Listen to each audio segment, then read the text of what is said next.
ಕೊಟ್ಟಂತ ಸಾಂಪ್ರದಾಯಿಕ ವೈದ್ಯನು ಬೆನ್ನೆಲುಬು. ಇವರಿಬ್ಬರು ನಮ್ಮ ಬೆನ್ನೆಲುಬು.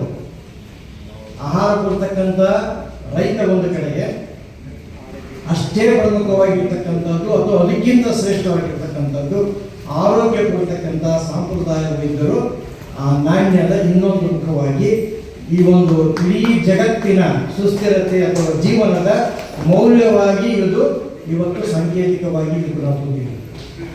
ಏನು ಕುಮಾರಸ್ವಾಮಿ ಅಲ್ವಾ, ಇಲ್ಲಿ ದಶಕ ಅಂತ ಹಾಕಿದ್ದೀವಿ, ಈ ಲೆಟರ್ನಲ್ಲಿ ದಶಕ ಅಂತ ಹಾಕಿದ್ದೀವಿ. ಇದು ಶತಕ, ಸಹಸ್ರಾರು ವರ್ಷಗಳಿಂದ ಬಂದಂಥ ಸಾಂಪ್ರದಾಯಿಕ ವೈದ್ಯ ಪದ್ಧತಿ. ದಶಕ ಅಂದ್ರೆ 100-200 ವರ್ಷ ಅಲ್ಲ, ಸಹಸ್ರ ವರ್ಷ, 5,000 ವರ್ಷದ ಇತಿಹಾಸ ಇದೆ, ಪರಂಪರೆ ಇದೆ ನಮಗೆ. ಚರಕ ಸುಶ್ರುತರೆಲ್ಲ ನಮ್ಮ ಗುರುಗಳಲ್ಲ, ನಮ್ಮ ಪ್ರತಿಪಾದಕರು, ಅಲ್ಲಿಂದ ಬಂದಂಥದ್ದು. ನಾವೆಲ್ಲ ಅವರ ಮಕ್ಕಳು, ಆ ಋಷಿಗಳ ನಾವು ಮೂಲ, ಅವರ ನಮಗೆ ಮೂಲ, ನಾವು ಅವರ ಪರಂಪರೆಯನ್ನು ನಡೆಸ್ಕೊಂಡು ಬಂದಂಥವ್ರು. ಹಾಗಾಗಿ ಇನ್ನೊಂದು ವಿಜ್ಞಾಪನೆ ಏನಂತಂದರೆ, ಪ್ರಧಾನಮಂತ್ರಿಗಳಿಗೆ ಇದನ್ನು ಕೊಡ್ತಿದ್ದೀರಿ.